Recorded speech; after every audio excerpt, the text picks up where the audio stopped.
Hi friends, and welcome back to another episode of Leisure Cooking at Home with Barry. Today in this episode we're going to be smothering a chuck roast. I have about a 2.5 pound, well maybe about just over 2 pounds of chuck roast here. We're going to smother that in some green peppers, mushrooms, onions, and we're going to make a rich brown gravy to go along with that. So stick around, we're going to go ahead and get those ingredients prepped so that we can get this recipe and the show on the road.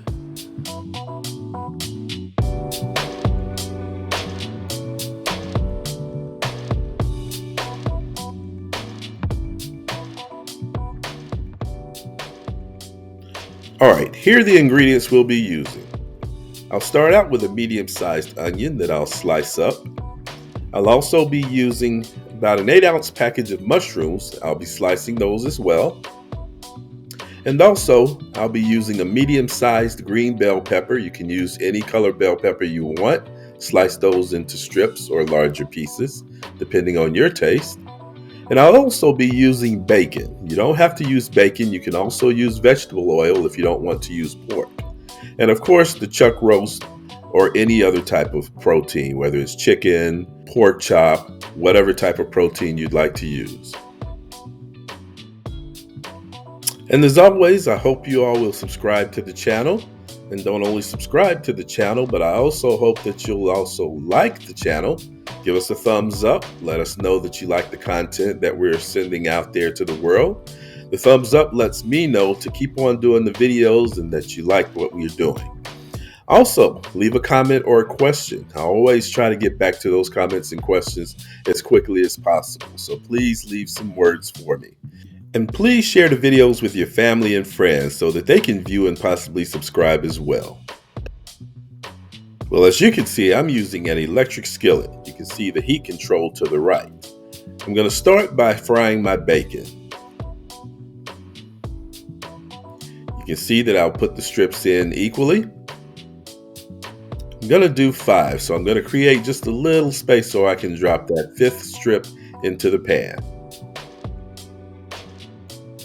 Now, as I add my 5th strip of bacon, you'll see me use my fingers, but for safety purposes, it's always best to use tongs or other kitchen utensils. Okay, after frying the bacon for a little bit on one side, about 2 to 3 minutes, I'm going to flip the bacon over.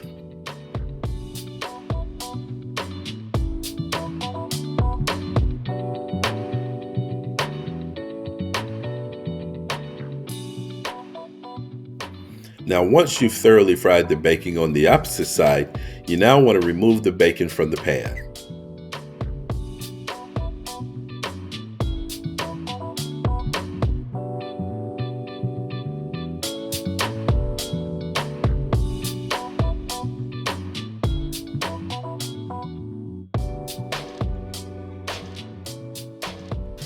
As you can see here, there are 2 main reasons for using the bacon. One for seasoning and for the grease that's generated here.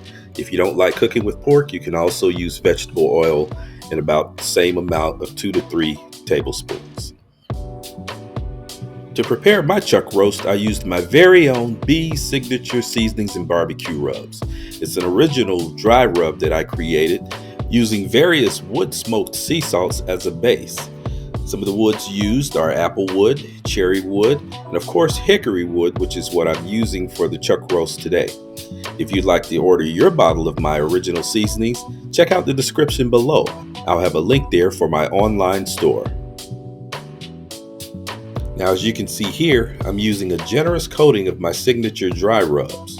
You want to coat both sides of your chuck roast, including the edges of the chuck roast.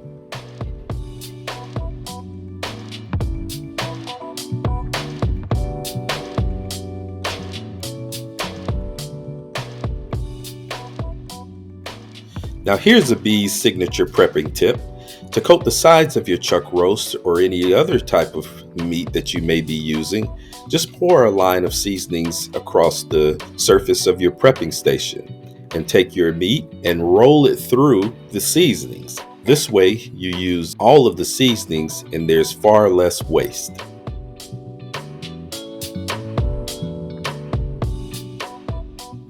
Now we want to start the flouring process. As you can see here, I have my steak on a plate, coated well with my original seasonings. I'm taking about 2 tablespoons of flour and just coating the top of the steak and rubbing that flour into the top of the steak on this one side. After ensuring a thorough coating on the first side, you want to flip the steak over and do the same for the opposite side. And again, just as we did in the seasoning process, you want to make sure that you coat the sides of the beef as well.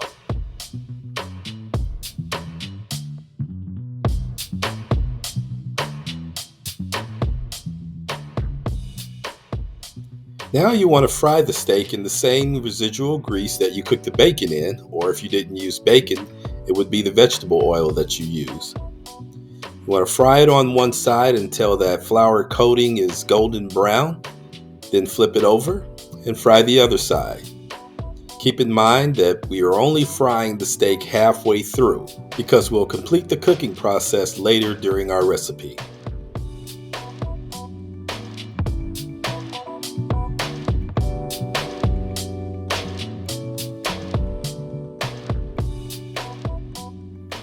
Now we want to start making our gravy, but to do that we have to remove the roast first. And if you'll notice, there's some residual flour left in the pan. You want to leave that in there because all that's going to be incorporated into the gravy.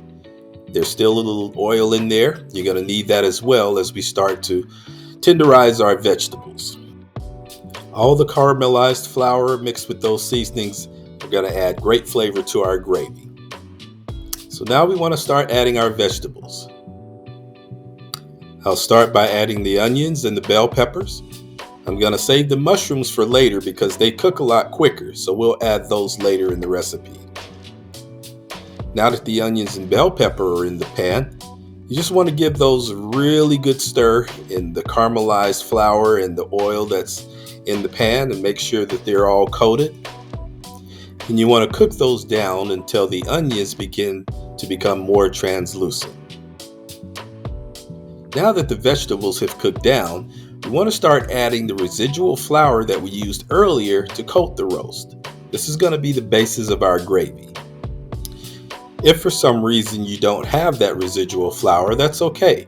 You'll just simply add about 1 tablespoon of regular flour to the vegetables and oil and begin mixing those around until the flour has absorbed all of the oil and begins to turn a light to a medium brown.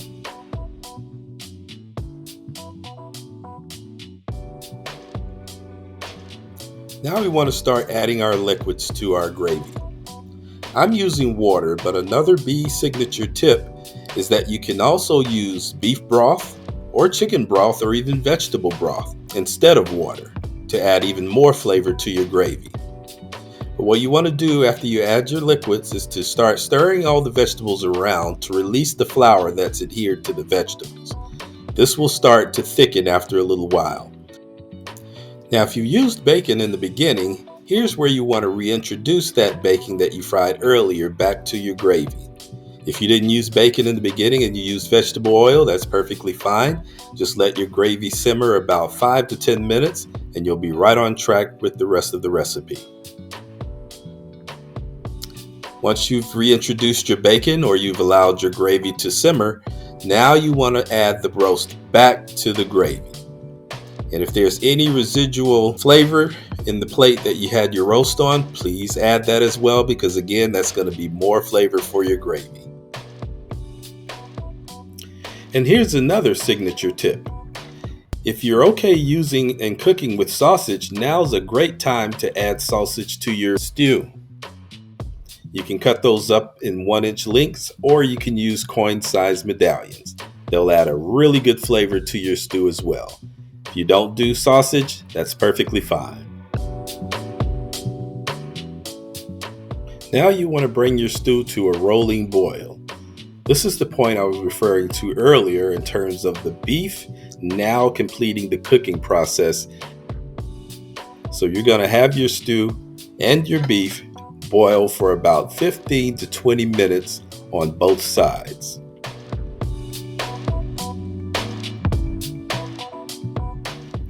As you're flipping your chuck roast, You should start to notice that the gravy is starting to thicken up now. This is because in addition to the flour that you used to toss your onions and bell pepper, there was also residual flour attached to the chuck roast as well. And all of that flour is combining to thicken the gravy.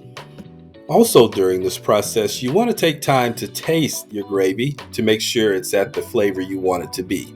If not, you can always add just a little salt and just a little pepper to taste to make sure it's at the flavor you'd like for it to be.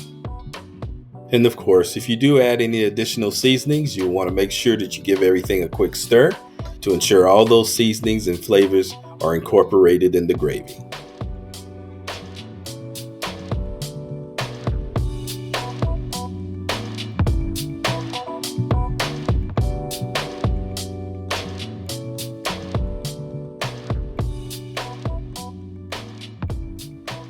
Now at this point, you can take your stew from a rolling boil to a slow simmer. And take a look at this color. The dark brown color just developed over the course of the process and is looking beautiful.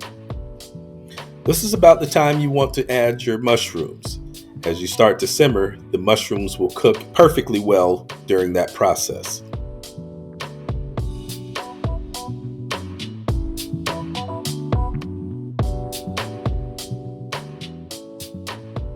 Once the mushrooms have been added, just cover your dish and continue to simmer.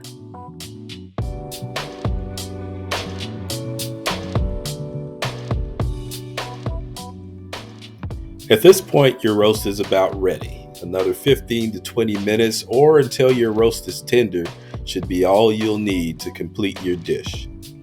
You can see how thick and rich the gravy has become through the cooking process. Again, you always want to take taste tests to make sure that it's seasoned just the way you want it seasoned or that it's not over seasoned as well.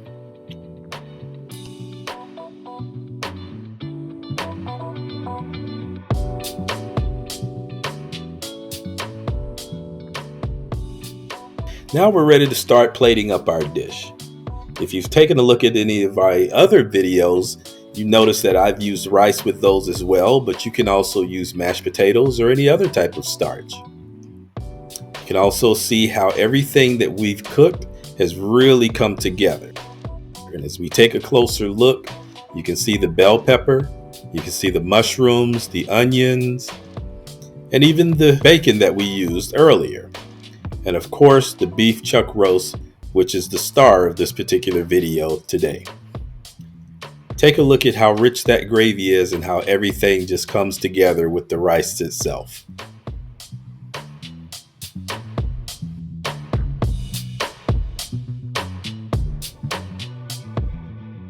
And that's it, my friends. You have your southern stewed chuck roast with onions, bell pepper, and mushrooms all plated up and ready to go. All right, now it's time for that all-important taste test. Let's give it a little taste here. I like the way the mushrooms and bell peppers work together. Get a little piece of the beef there.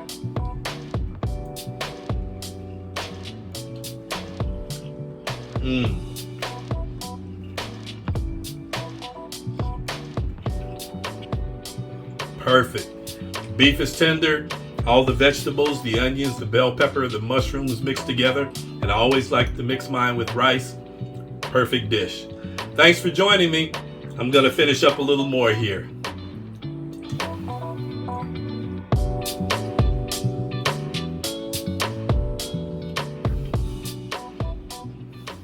Well, friends, that's it for this edition of Leisure Cooking at Home with Barry. And if you haven't already, please subscribe to the channel and share the channel with your family and friends. And if you like the content, give me a thumbs up and a like. And please, if you have any questions or comments, leave those in the comment section and I'll try to get back to you as soon as I possibly can. Thanks again for joining us, and we'll see you at the next video.